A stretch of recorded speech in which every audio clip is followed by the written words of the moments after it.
Welcome to Homemade. Hello, welcome to Homemade. ഞാൻ രമ്യ സുർജിത്ത്. ഇന്ന് നമുക്ക് നല്ല നാടൻ തട്ടുദോശയും അതുപോലെ തന്നെ തേങ്ങാ ചമ്മന്തിയും അതിൻ്റെ കൂടെ നല്ല കിടിലൻ മുളകും എങ്ങനെയാണ് ഉണ്ടാക്കുന്നതെന്ന് നോക്കാം. ഇത് ഇഷ്ടമില്ലാത്തവരായിട്ട് ആരും ഉണ്ടാവില്ല. തട്ടുകടയിൽ നിന്ന് കിട്ടുന്ന ദോശയ്ക്കും ചമ്മന്തിക്കും ഒരു പ്രത്യേക ടേസ്റ്റാണ്. അപ്പോൾ നമുക്ക് എങ്ങനെയാണ് നല്ല പെർഫെക്റ്റ് ആയിട്ടുള്ള സോഫ്റ്റ് തട്ടുദോശയും അതുപോലെ തന്നെ തേങ്ങാ ചമ്മന്തി മുളകും എങ്ങനെയാണ് ഉണ്ടാക്കുന്നത് നമുക്ക് നോക്കിയിട്ട് വരാം. അതിന് മുന്നേ നിങ്ങൾ ആദ്യമായിട്ടാണ് എൻ്റെ ചാനൽ കാണുന്നതെങ്കിൽ സബ്സ്ക്രൈബ് ചെയ്യാൻ മറക്കരുത്. അതുപോലെ തന്നെ തൊട്ടടുത്തുള്ള ബെൽ ബട്ടൺ ക്ലിക്ക് ചെയ്യുക. അപ്പോൾ വരുന്ന ഓൾ എന്നുള്ള ഓപ്ഷനും കൂടെ ക്ലിക്ക് ചെയ്താൽ ഞാനിടുന്ന എല്ലാ വീഡിയോസിൻ്റെ നോട്ടിഫിക്കേഷൻ നിങ്ങൾക്ക് കൃത്യമായിട്ട് കിട്ടും. അപ്പോൾ എങ്ങനെയാണ് തട്ടുദോശ ഉണ്ടാക്കുന്നതെന്ന് നമുക്ക് നോക്കിയിട്ട് വരാം.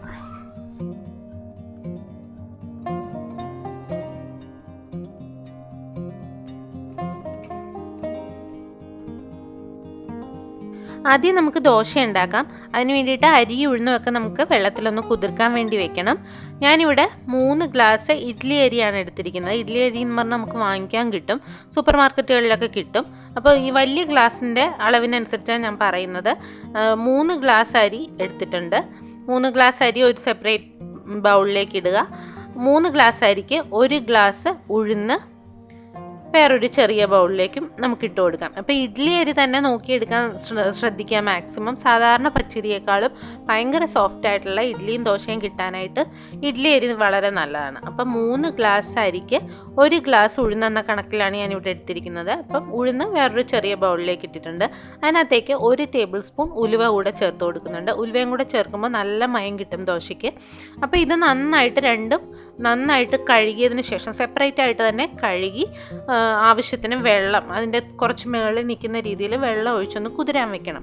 ഒരു 3-4 മണിക്കൂർ ഇത് കുതിരാനായിട്ട് നമുക്ക് വെക്കണം. അപ്പോൾ ആദ്യം ഇത് എന്ത് ചെയ്യണം, നന്നായിട്ട് കഴുകി കൊണ്ടുവരണം.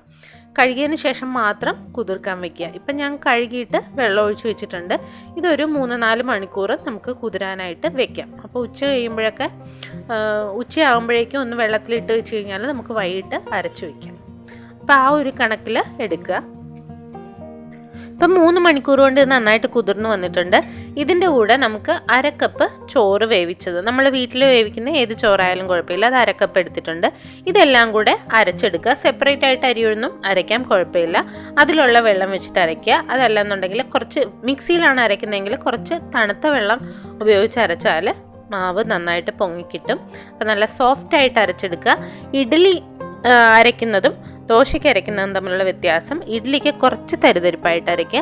നമ്മളിപ്പോൾ ദോശയാണ് ഉണ്ടാക്കാൻ പോകുന്നത്. അപ്പോൾ നല്ല സോഫ്റ്റായിട്ട് അരച്ചെടുക്കുക. ഒട്ടും തരിയില്ലാതെ അരച്ചെടുത്താൽ നല്ല പഞ്ഞി പോലുള്ള ദോശ നമുക്ക് കിട്ടും. അതിനുശേഷം ഇത് നന്നായിട്ടൊന്ന് കൈകൊണ്ട് മിക്സ് ചെയ്യുക. നമ്മൾ സെപ്പറേറ്റ് അരയ്ക്കുന്നതല്ലേ, അപ്പോൾ ഇതെല്ലാം കൂടെ നന്നായി മിക്സായി വരണം. അതിന് നമ്മുടെ കൈ തന്നെ നന്നായിട്ട് വാഷ് ചെയ്തതിന് ശേഷം കൈ വെച്ച് തന്നെ മിക്സ് ചെയ്യുന്നതാണ് ഏറ്റവും നല്ലത്. അങ്ങനെ മിക്സ് ചെയ്തെടുക്കാം. നന്നായിട്ട് മിക്സ് ചെയ്തതിന് ശേഷം നമുക്കിത് 10-12 മണിക്കൂറോളം ഇതൊന്ന് പൊങ്ങാനായിട്ട് വെക്കണം. അപ്പോൾ തലേദിവസം രാത്രി വെച്ച് കഴിഞ്ഞാൽ പിറ്റേ ദിവസം രാവിലെ ആകുമ്പോൾ പൊങ്ങി കിട്ടും. അപ്പോൾ അത് നന്നായിട്ട് മൂടി വയ്ക്കുക. അപ്പോൾ നല്ല ഹൈറ്റുള്ള പാത്രം നോക്കി എടുക്കുക, അല്ലെങ്കിൽ ഇത് പൊങ്ങി വരുമ്പോഴേക്കും പുറത്ത് ചാടാനുള്ള ചാൻസ് ഉണ്ട്. അപ്പോൾ നമുക്കിതൊരു 10-12 മണിക്കൂർ വരെ പൊങ്ങാനായിട്ട് വെയിറ്റ് ചെയ്യാം. ഇപ്പോൾ ഒരു 12 മണിക്കൂർ കഴിഞ്ഞിട്ടുണ്ട്. മാവ് നന്നായിട്ട് പൊങ്ങി വന്നിട്ടുണ്ട്. അപ്പോൾ ഹൈറ്റുള്ള പാത്രത്തിൽ വെച്ചില്ലെങ്കിലുള്ള കുഴപ്പം പെട്ടെന്ന് ചാടി പുറത്ത് വരും. നമ്മൾ രാവിലെ നോക്കുമ്പോഴേക്കും മാവെല്ലാം പുറത്തുണ്ടാവും. അപ്പോൾ നന്നായിട്ട് ഹൈറ്റുള്ള പാത്രത്തിൽ വയ്ക്കുക. ഇപ്പോൾ ഇത് നിറയെ എയർ ബബിൾസ് ഒക്കെ ഉള്ളിലുണ്ടാകും. നന്നായിട്ട് പതഞ്ഞ് പൊങ്ങി വന്നിട്ടുണ്ട്. ഞാൻ ഇതിനകത്ത് ഉപ്പൊന്നും ചേർത്തിട്ടില്ലായിരുന്നു. ഉപ്പ് ചേർക്കാതെ വെക്കുന്നതാണ് കൂടുതൽ നല്ലത്. അപ്പോൾ നമ്മൾ ഉണ്ടാക്കാൻ നേരത്ത് ഉപ്പും ആവശ്യത്തിന് വെള്ളവും ചേർത്തിട്ട്, ദോശയ്ക്കാകുമ്പോൾ കുറച്ച് ലൂസായിട്ട് വേണം. അപ്പോൾ നമ്മൾ ഇഡ്ഡലി മാവിന് എടുക്കുന്നതിനേക്കാൾ ഒരല്പം കൂടി ലൂസായിട്ട് വേണം. അപ്പോൾ ആവശ്യത്തിന് വെള്ളം കൂടി ചേർത്ത് ഉപ്പും ചേർത്ത് നന്നായിട്ട് ഇളക്കിയെടുക്കാം നമുക്ക്.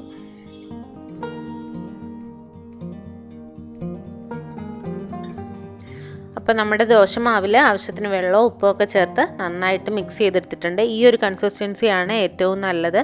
അപ്പോൾ ഈ ഒരു പരുവത്തിന് നിങ്ങൾ വെള്ളം ചേർത്ത് എടുക്കുക. ഇപ്പോൾ ഞാനൊരു ദോശക്കല്ല് ചൂടാകാൻ വെച്ചിട്ടുണ്ട്. നിങ്ങൾക്ക് ഞാൻ നോൺ സ്റ്റിക്കാണ് എടുത്തിരിക്കുന്നത്. നിങ്ങൾക്ക് വേണമെങ്കിൽ ഇരുമ്പിൻ്റെ ദോശക്കല്ല് എടുക്കാം. അതാകുമ്പോൾ കുറച്ചുകൂടെ ടേസ്റ്റ് കൂടും. അപ്പോൾ ഇതുപോലെ തട്ട് ദോശയാകുമ്പോൾ എപ്പോഴും ശ്രദ്ധിക്കുക, അധികം പരത്തി കൊടുക്കരുത്. ചെറിയ ദോശയായിട്ട് എടുക്കുക. അപ്പോൾ നല്ല സോഫ്റ്റായിട്ട് കിട്ടും. നല്ല ടേസ്റ്റുമാണ് ഇങ്ങനെ എടുക്കാനായിട്ട്. അപ്പോൾ ഇതുപോലെ പരത്തി കൊടുക്കാതെ ഓരോ സ്പൂൺ മാവ് ഒഴിച്ച് നമുക്ക് ചുട്ടെടുക്കാം. നല്ല അടിപൊളി നല്ല സോഫ്റ്റ് തട്ടുദോശ നമുക്ക് കിട്ടും. ഇത് കാണുമ്പോൾ തന്നെ അറിയാം നിറയെ കുഴിയൊക്കെ വന്നിട്ടുള്ള ദോശയാണ്. അപ്പം നല്ല സോഫ്റ്റാണ്. പിന്നെ തട്ടുദോശ ഉണ്ടാക്കുമ്പോൾ നമുക്ക് മൂടി വെക്കേണ്ട കാര്യമില്ല, തുറന്നു വെച്ച് തന്നെ വേവിക്കുന്നതാണ് നല്ലത്. അപ്പോൾ അടിപൊളിയായിട്ടുള്ള നല്ല പെർഫെക്റ്റ് ആയിട്ടുള്ള തട്ടുദോശ നമുക്ക് റെഡിയായി വന്നിട്ടുണ്ട്. അപ്പോൾ എല്ലാവരും ഇതൊന്ന് ട്രൈ ചെയ്ത് നോക്കുക.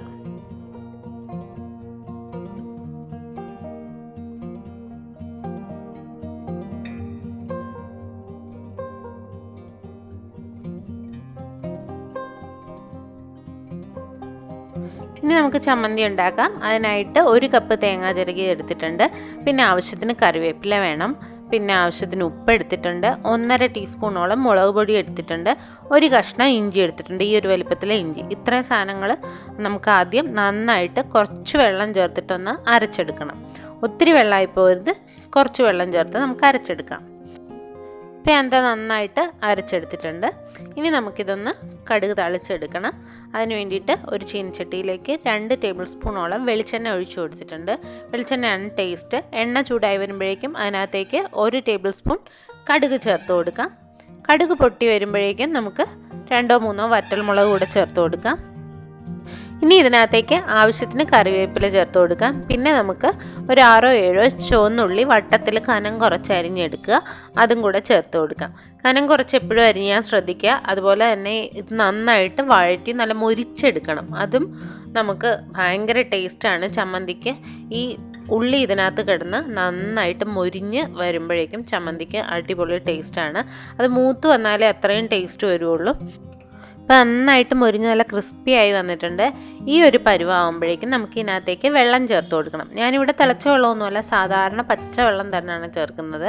ഇനി ഇത് പച്ചവെള്ളം ചേർത്തിട്ട് നമുക്കിത് നന്നായിട്ടൊന്ന് തിളപ്പിച്ചെടുക്കണം. അപ്പം നമുക്ക് ചമ്മന്തി എത്ര ലൂസ് വേണമെന്നനുസരിച്ചിട്ട് വെള്ളം ചേർക്കാം.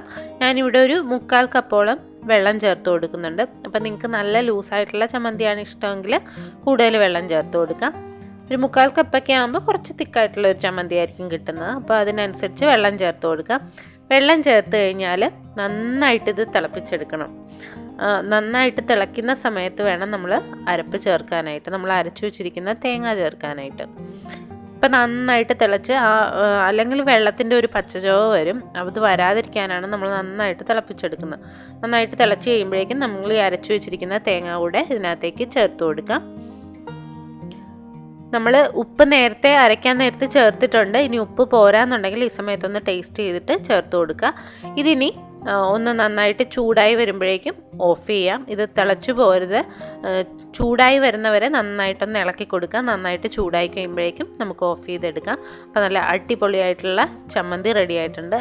അപ്പോൾ എല്ലാവരും ഒന്ന് ട്രൈ ചെയ്ത് നോക്കണം. തട്ടുദോശയുടെ ചമ്മന്തിയുടെ അതേ ടേസ്റ്റാണ് തന്നെ. എല്ലാവരും ട്രൈ ചെയ്യുക.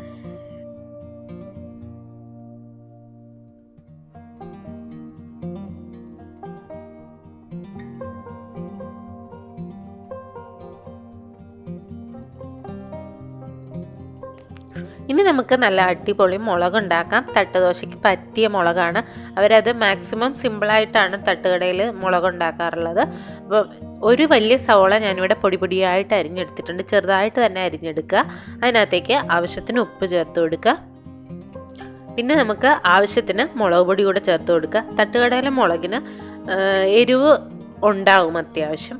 അപ്പോൾ എരിവ് നിങ്ങൾക്ക് കുറവ് മതിയെങ്കിൽ കുറച്ച് ചേർത്ത് കൊടുക്കുക. അപ്പം ഞാനൊരു 2.5 ടീസ്പൂണോളം മുളക് പൊടി ചേർക്കുന്നുണ്ട്. മുളക് പൊടിയും ചേർത്ത് കുറച്ച് വെളിച്ചെണ്ണയും കൂടെ ചേർക്കുക. അപ്പോൾ മുളക് പൊടി ഞാൻ ആദ്യം കുറച്ചിട്ട് നോക്കിയിട്ടാണ് എരിവിനനുസരിച്ചാണ് ചേർത്ത് കൊടുത്തിരിക്കുന്നത് വീണ്ടും. അപ്പം നിങ്ങൾക്ക് എത്രത്തോളം എരിവ് വേണമെന്നനുസരിച്ചിട്ട് മുളക് ചേർത്ത് കൊടുക്കുക. അതിനുശേഷം ഇതുപോലെ കൈ കൊണ്ട് നന്നായിട്ട് തന്നെ തിരുമ്മി എടുക്കണം. അപ്പം ഞാനിവിടെ 2.5 ടീസ്പൂൺ മുളക് പൊടിയും ചേർത്ത് കൊടുത്തിട്ടുണ്ട്. 2 ടീസ്പൂണോളം വെളിച്ചെണ്ണയും ചേർത്ത് കൊടുത്തിട്ടുണ്ട്. എന്നിട്ട് ഇതെല്ലാം കൂടെ നന്നായിട്ടൊന്ന് ഇതുപോലെ കൈ കൊണ്ട് തന്നെ നന്നായിട്ട് തിരുമ്മിയെടുക്കണം. അപ്പോഴാണ് ആ മുളകിന് ഏറ്റവും ടേസ്റ്റ് വരുന്നത്. നല്ല അടിപൊളി മുളകാണ്, ഭയങ്കര ടേസ്റ്റാണ് ഇത് ദോശയുടെ കൂടെ കഴിക്കാനായിട്ട്. അപ്പം എല്ലാവരും ഈ തട്ടുദോശയും ചമ്മന്തിയും മുളകും ട്രൈ ചെയ്ത് നോക്കുക. നല്ല സൂപ്പർ കോമ്പിനേഷനാണ്, എല്ലാവർക്കും ഇഷ്ടപ്പെടും. ഇഷ്ടപ്പെട്ടാൽ ലൈക്ക് ചെയ്യാനും സബ്സ്ക്രൈബ് ചെയ്യാനും കമൻറ്റ് ചെയ്യാനും ഷെയർ ചെയ്യാനും ഒന്നും മറക്കരുത്. പുതിയ പുതിയ വീഡിയോസായി നമുക്ക് വീണ്ടും കാണാം. Thank you.